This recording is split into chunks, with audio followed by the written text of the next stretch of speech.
have you ever looked in the mirror and not recognized the person staring back at you? Have you ever felt like your confidence didn't shatter all at once, but disappeared quietly? Piece by piece, let's talk about the first emotional scar of being married to a narcissist, the slow, invisible erosion of your self-worth.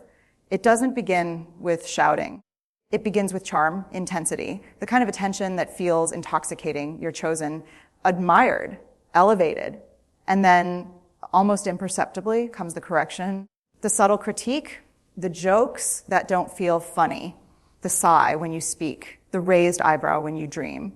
And here's the painful truth: shame thrives in silence. A narcissistic partner doesn't need to scream to dismantle you.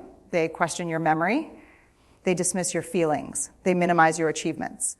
Over time, you begin to doubt your own emotional reality. You start asking, am I too sensitive? Am I overreacting? Is this my fault? That is not weakness.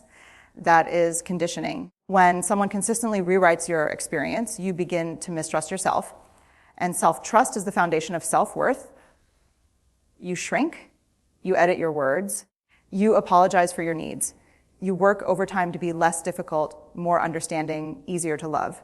And one day you realize you don't feel solid anymore. You feel small. That's not because you are small. It's because you've been surviving in an environment where your light had to dim so someone else could shine. The second emotional scar of being married to a narcissist is emotional confusion. So thick it feels like fog in your lungs. You wake up every day unsure of which version of your partner you're going to meet. The charming one, the cold one, the critical one, the distant one, and that unpredictability does something profound to your nervous system. You start scanning the room before you speak. You replay conversations in your head. You analyze tone, posture, timing. You become hyper-aware, hyper-vigilant, hyper-responsible. Because when love feels conditional, safety disappears. One day they praise you. The next day they punish you with silence. They tell you they adore you, then accuse you of being selfish. They say you're too emotional, then they say you're distant. And slowly, your inner compass starts spinning. You stop trusting your instincts. You stop trusting your memories. You even stop trusting your feelings. You think, maybe I misunderstood. Maybe I'm the problem. Maybe I imagined it. But here's the truth: chronic confusion is not a personality flaw, is a trauma response. When someone manipulates reality through gaslighting, denial, or distortion, your brain works over time trying to reconcile two opposing truths, what you feel and what they insist is real. That internal war is exhausting. And the deepest wound, you begin to abandon your own clarity in order to preserve the relationship. Confusion becomes your normal. Chaos becomes your climate. And you start calling instability love. The third emotional scar of being married to a narcissist is a loneliness so profound, it feels like you're disappearing in plain sight. And this is the kind of loneliness that doesn't make sense to outsiders. Because from the outside, it might look fine. You attend events together. You post photos, you smile, you survive. But inside the relationship, you feel emotionally abandoned. You try to talk about your fears, and they redirect the conversation back to themselves. You share your pain, and they compete with it. You express hurt, and they accuse you of attacking them. So eventually you stop sharing. And here's what's heartbreaking: being alone is painful. But being unseen in a relationship is devastating. You begin to feel like your inner world doesn't matter. Your grief, your dreams, your disappointments, they feel like inconveniences. You lie next to someone at night and feel miles away. You crave connection, but vulnerability feels unsafe. Because vulnerability with someone who lacks empathy doesn't lead to intimacy, it leads to exposure. And exposure without care creates shame. So you start shrinking your emotional needs. You become low maintenance. You become strong. You tell yourself you don't need much. But you do. We are wired for connection, for attunement. For someone to say, I see you, I hear you. You matter. When that doesn't happen over and over again, you start to internalize a lie. Maybe I'm too much.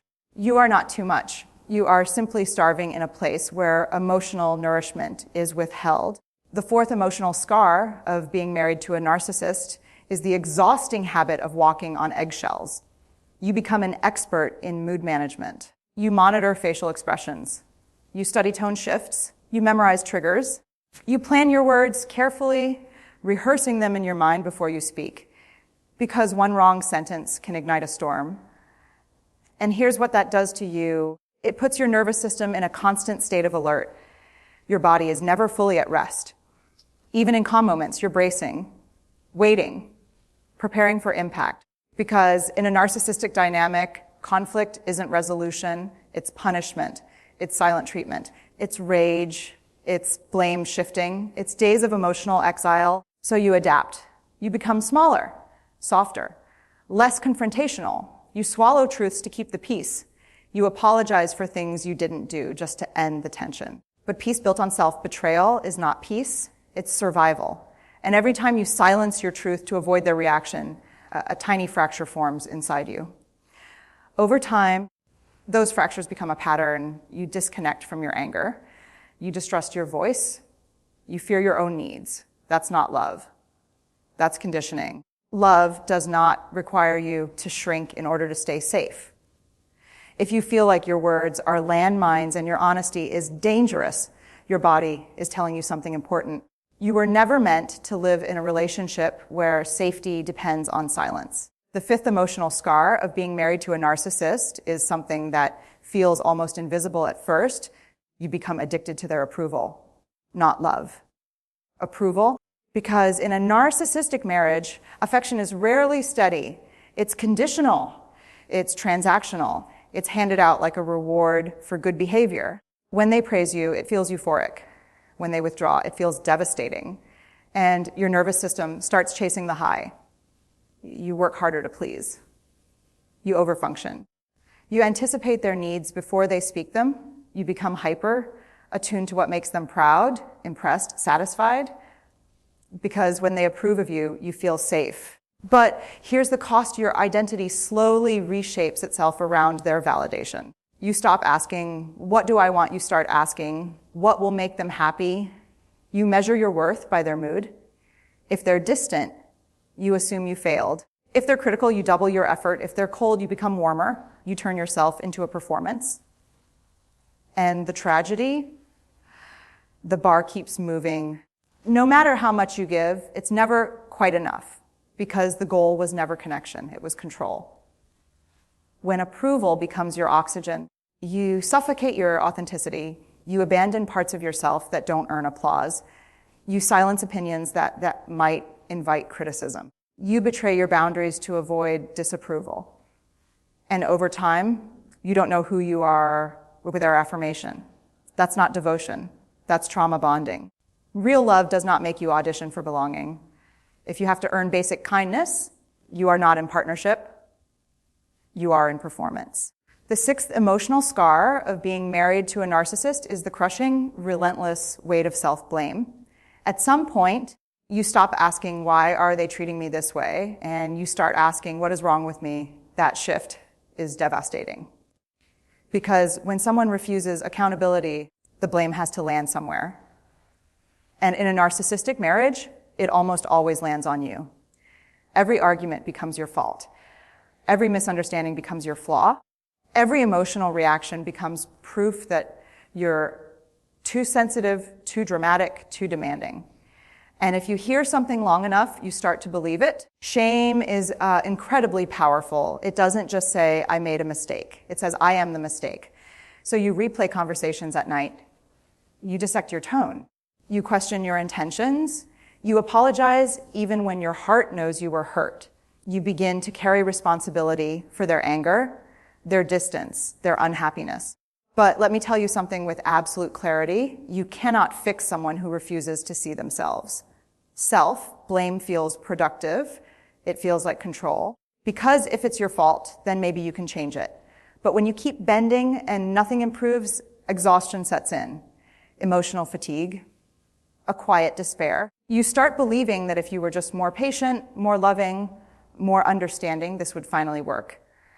That belief keeps you stuck. Accountability is not cruelty. Boundaries are not selfishness. And needing respect does not make you defective. If you are carrying all the guilt in a two-person relationship, that is not humility. That is emotional manipulation taking root in your identity.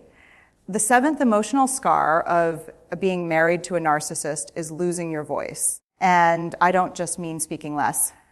I mean forgetting what it feels like to speak with certainty. In the beginning, you might have expressed opinions freely. You might have disagreed. You might have felt confident saying, "That hurt me," or "I don't agree." But over time, every disagreement turns into a courtroom. Your words are cross-examined. Your tone is criticized. Your memory is questioned. You bring up a concern, and suddenly you're defending your character. You try to explain your feelings, and somehow the conversation ends with you apologizing. So eventually, you decide it's easier not to bring things up. You silence yourself to avoid escalation. You swallow your truth to prevent backlash. You convince yourself it's not worth the fight. But here's what happens when you consistently silence your truth: you disconnect from it. You hesitate before sharing ideas. You second guess your instincts. You ask for permission in spaces where you once stood confidently, and the most painful part, you begin to feel invisible even to yourself. Your voice is not just sound. It is identity, it is agency, it is dignity. When someone repeatedly dismisses or dominates your voice, they are not just winning arguments, they are reshaping your self-perception. Love should expand your expression, not suffocate it. If you feel like you have to rehearse your truth or dilute your honesty to keep the peace, you are not being heard. You are being managed. And you were never meant to live muted in your own life. The eighth emotional scar of being married to a narcissist is grief. Not just grief for the relationship, but grief for yourself. At some point, you look back and realize you miss the person you used to be. You miss your laughter that came easily. You miss your boldness. You miss the way you trusted people without overanalyzing every interaction, and that realization can break your heart.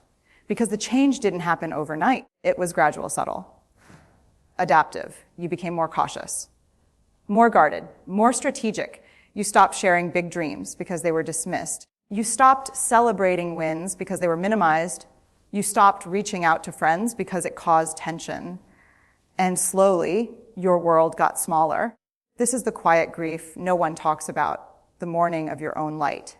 You may feel embarrassed for staying, angry at yourself for tolerating it, ashamed for not leaving sooner.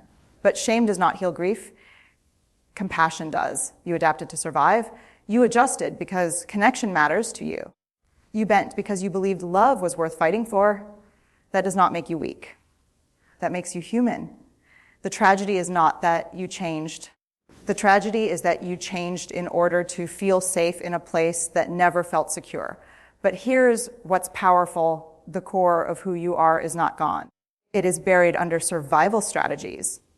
Grief can be a doorway. Because when you acknowledge what you've lost, you also begin to reclaim what is still yours. The ninth emotional scar of being married to a narcissist is trauma bonding, the powerful addictive attachment formed through cycles of pain and reward. And this one is deeply misunderstood because from the outside, people may ask, why didn't you just leave? But they don't understand the chemistry of chaos. A narcissistic marriage often runs on extremes. There are moments of cruelty, distance, emotional starvation, and then suddenly, warmth, affection, apologies, promises, intensity, and that relief feels overwhelming. When you've been deprived of connection, even crumbs feel like a feast. Your brain releases dopamine during reconciliation, oxytocin during closeness. You feel hope again. You tell yourself this is the real them. This time it will be different. And that hope binds you tighter. The cycle becomes predictable tension, explosion, withdrawal. Each reconciliation strengthens the attachment because your nervous system equates relief with love. But intensity is not intimacy. Chaos followed by comfort is not passion. It's conditioning. You begin defending them to others, minimizing the harm, remembering the highs more vividly than the lows. Because letting go means grieving not only the pain, but the fantasy of who you believed they could be. Trauma bonds are powerful because they are built on intermittent reinforcement, the most addictive reward system we know. You are not weak for struggling to detach. You are untangling a psychological and emotional loop that was wired through survival. And breaking that bond requires something radical, choosing stability over intensity. Choosing peace over adrenaline, choosing yourself over the cycle. The 10th emotional scar of being married to a narcissist is fear. Not fear of them. Fear that you will never be the same again. You wonder if the damage is permanent. You question whether you'll ever trust your instincts. You ask yourself, will I always second guess? Will I always brace for impact? Will love always feel unsafe? And that fear can feel heavier than the relationship itself. Because when you've lived in survival mode for so long, calm can feel unfamiliar. Healthy love can feel boring. Stability can feel suspicious. You may struggle to trust kindness. You may analyze healthy conflict like it's a trap. You may feel shame for how much you tolerated.